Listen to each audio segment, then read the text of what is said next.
On Saturday, Pakistani terrorists barged and infiltrated into the family quarters in a highly secure army area in Jammu, and they killed 5 soldiers and the father of one of those soldiers. Today, they attacked a CRPF camp in Srinagar. What makes Pakistan attack with such impunity?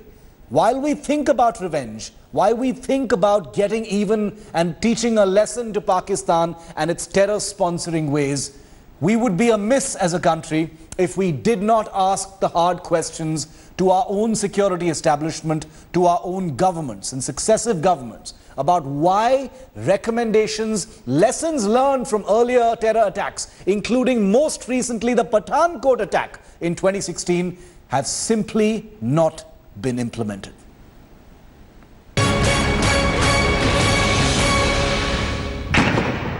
After the devastating Jaish-e-Mohammed attack on army personnel and their families in Jammu, the Lashkar-e-Toiba attacks a CRPF camp in Srinagar. Over 72 hours, twin attacks shatter India's peace. Attack after attack by ever more audacious terrorists who have proven this week that they will stop at nothing. They will enter family quarters of army personnel and murder innocent family members without mercy. As operations continue in both Jammu and Srinagar, the situation is tense. So is it time to ask the questions nobody else will? Are India's lapses emboldening Pakistan? No lessons learned from earlier attacks. Hard questions for government and forces too. Consider a sampling of the crucial changes that were recommended following the Pathankot terror strike over 2 years ago that still have not been implemented. There was no external audit of army camp security. The internal audit findings were only partially implemented. No 100% electrification at 500 army camp fences. Procurement of night vision equipment is slow, and CCTV cameras are still not present at all camps. With 5 army men killed in Jammu on Saturday and a CRPF trooper killed in Srinagar today, the body count of our braves continues to pile up.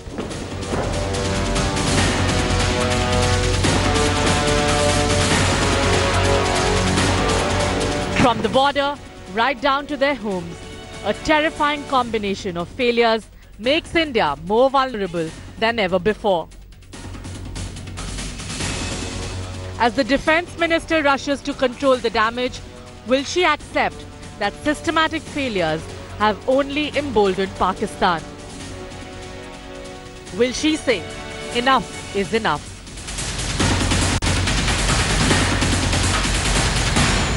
This is the level of security, rickety tin sheets, which perhaps can give solace that there is security, that there is a wall, but not protection. And this is where the army and the government need to wake up. This does not provide security. These are chinks in the armor that the enemies of the state are very clearly and repeatedly exploiting. With cameraman Kirpal Singh at the Sunjuwan military station in Jammu, GOVT Sawant for India Today.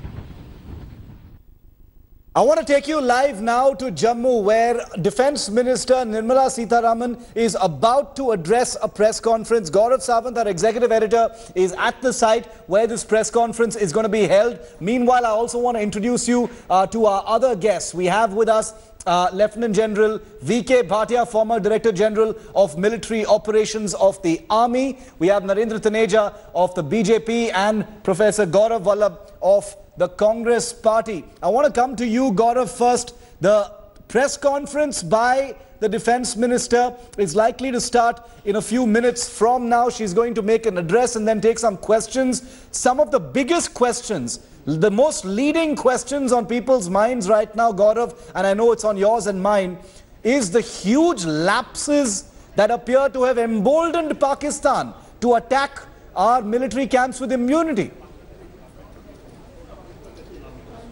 Spot on there, Shiv. There are very tough questions that the government and the army need to answer. This isn't the first attack on an army station, and worse, this isn't the first time that army families have been targeted. There's a long history from Kaluchak to Pathankot to Nagrota to the Sunjuwan army military station attack. What is the government's strategy to deal with this? Remember when Kaluchak had happened and you and I had reported it, that time the army had seen it as an act of war. How is this different when terrorists are striking not just the army, worse, army families? And this is something that Defence Minister Nirmala Sitharaman will have to apply her mind to, strengthening security of military bases, especially where military families reside, because this is detrimental to morale of our fighting forces. This is something that the military leadership also needs to respond to, because it's almost as if terrorists know chinks in our armor and exploit it at will. There is another issue that she'll be grappling with, and perhaps she's grappling with it even as we speak. Nirmala Sitharaman is with the Jammu and Kashmir Chief Minister Mehbooba Mufti, and Mehbooba Mufti is advocating talks with Pakistan at a time when at least soldiers on ground are of the opinion that the adversary, these terrorists, are nothing but a strategic arm of Pakistan army. They need to be responded to adequately for targeting army families, Shiv. Absolutely, Gaurav. And like you just pointed out, I want to bring that update to our viewers' attention and also to our guest. The Defence Minister is currently being briefed by the Jammu and Kashmir Chief Minister Mehbooba Mufti. So Nirmala Sitharaman is with the Chief Minister Mehbooba Mufti at this time, where she's being briefed on the latest situation in the state at her Wazarat Road High Security Zone residence. Well, before that, Minister Sitharaman took an aerial survey of the Sunjuwan army camp in Jammu, where India lost 5 army soldiers and the father of one of those soldiers. She has also held a high-level meeting with the top brass of the army, including the Corps Commander at the Tiger Division in Satwari in Jammu. The Chief of Army Staff, General Bipin Rawat, was also there. Like I said, in just a few moments from now, Nirmala Sitharaman, the Defence Minister, will be addressing a press conference and taking questions. Gaurav Sawant is there. He remains live with us. But I want to bring in... Okay, we've got these images. Take a look at the images on your screen, ladies and gentlemen. They're just coming in. These are the latest images of Nirmala Sitharaman, the Defence Minister, with J&K Chief Minister Mehbooba Mufti, who earlier today, remember, said we need to talk. Covering that press conference for us, we'll be cutting across to Gaurav when that press conference begins. Let me start the to-the-point discussion this evening. Remember, we've got a camera focused on Nirmala Sitharaman right now. As soon as she begins speaking, we'll be cutting across live to her. So stay tuned for that. Meanwhile, let's go straight to our guests. We've got with us, like I said, we've got Professor Gaurav Vallabh of the Congress, Lieutenant General V.K. Bhatia, former DG Military Operations of the Indian Army, and Narendra Taneja of the BJP. I'd like to start with the soldier before I go to the politicians. General Bhatia, isn't it true, you know, even as we feel all this anger at this time, General, about Pakistan and, you know, the easy thirst for revenge and getting even with Pakistan, isn't it also true, sir? And isn't it also important that we recognize that there are lapses and lessons that haven't been learnt and haven't been implemented from the past terror attacks, including attacks like Pathankot? We've had the Campos Committee recommending so many things like perimeter security, like electrification, like CCTVs. Many of these things simply haven't happened in a timely manner, General.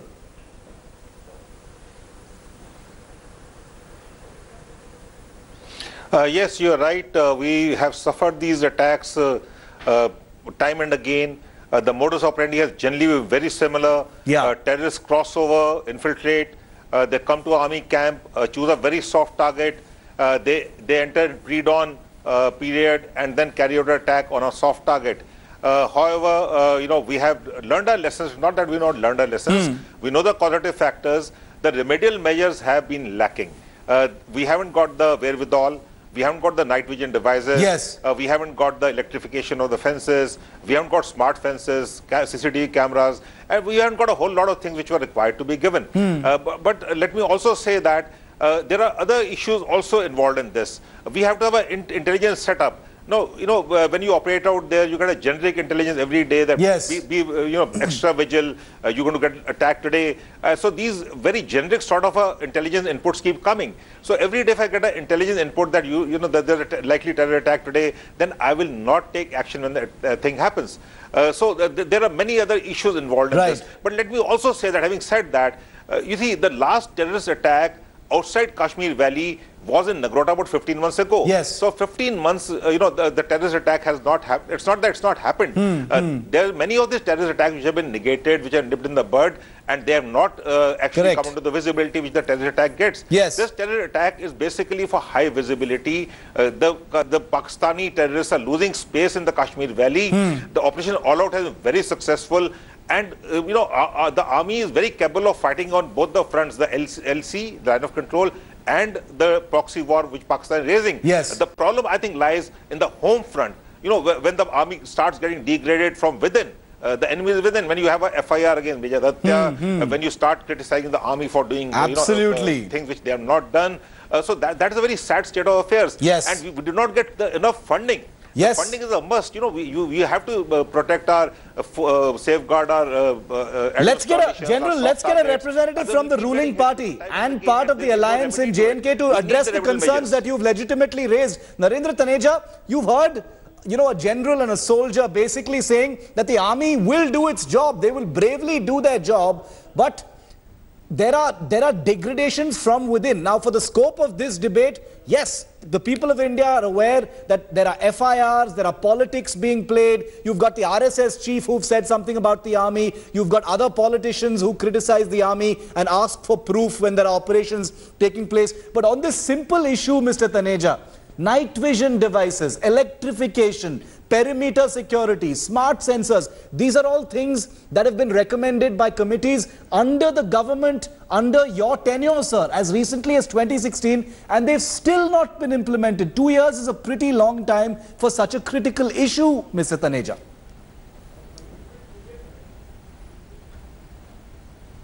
Yeah, first thing first, the thing is that, this shows the desperation and frustration of terrorists and Pakistani intelligence and Pakistan Army, that when they start attacking family quarters, what does it show? Ask any experienced journalist, he'll tell you. It shows the desperation. Yes. They've been completely, our armed forces have done such a fantastic work that they are now, find absolutely no other thing. So they've started attacking. This shows the frustration and desperation, which means the armed forces and the government doing fantastic job as far as checking the infiltration, checking these terrorists and Pakistan's designs are concerned.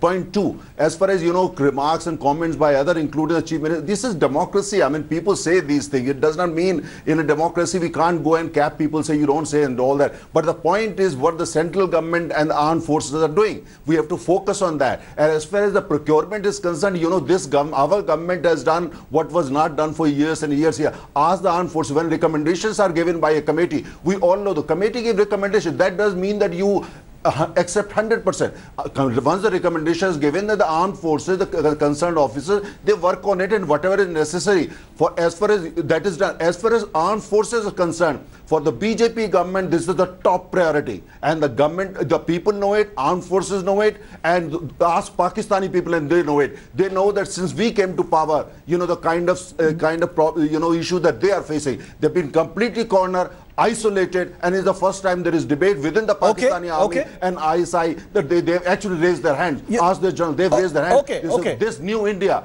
India under Narendra Modi, we can't deal with it. Mr. Taneja, I'm a defense correspondent, so I'm well aware, I'm quite acquainted with the complexities and the time it takes for procurement and defense modernization. I'm well aware of that. But all Indians remember the huge amount of urgency and alarm that was there in the country when the Uri attack happened, when the Pathankot attack happened, and that sense of alarm and anger simply evaporates perhaps from the security establishment, once public memory simply recedes. We understand that. But I want to ask Professor Vallabh, where he stands on this. You know, it's all very well to criticize and politicize an issue, but in such a case, what would you say to the BJP? Because the BJP says they're the ones who've actually speeded stuff up.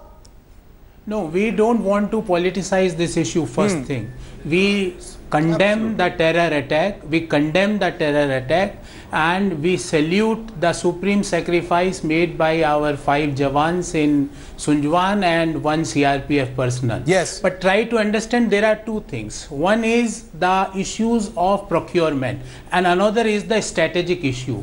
Procurement, we are always saying that day by day the defense component as a percentage of GDP is deteriorating. And you know, even getting bulletproof jackets for our personnel, 5.5 lakh bulletproof jackets are not available. So that is another issue. Government is trying to mix that and they are trying to link that with Make in India, but that is not working. They have to accept that. Second is, Shiv, is the strategic issues.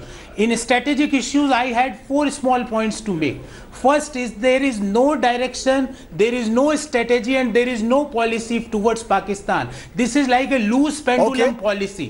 Second thing, government has to understand that foreign visits and foreign policies are 2 different things. If you are making more foreign visits, it doesn't mean that foreign policy is clear and strong. Third thing, that in foreign policy, the personal agenda should take the back seat. The national interest and the armed forces should be taken into consideration. Okay, so that's what is this? What is this? You're talking like a kid. You're talking like a kid. Mr. Taneja, talking like a child. I am not talking. Come on, please try to listen.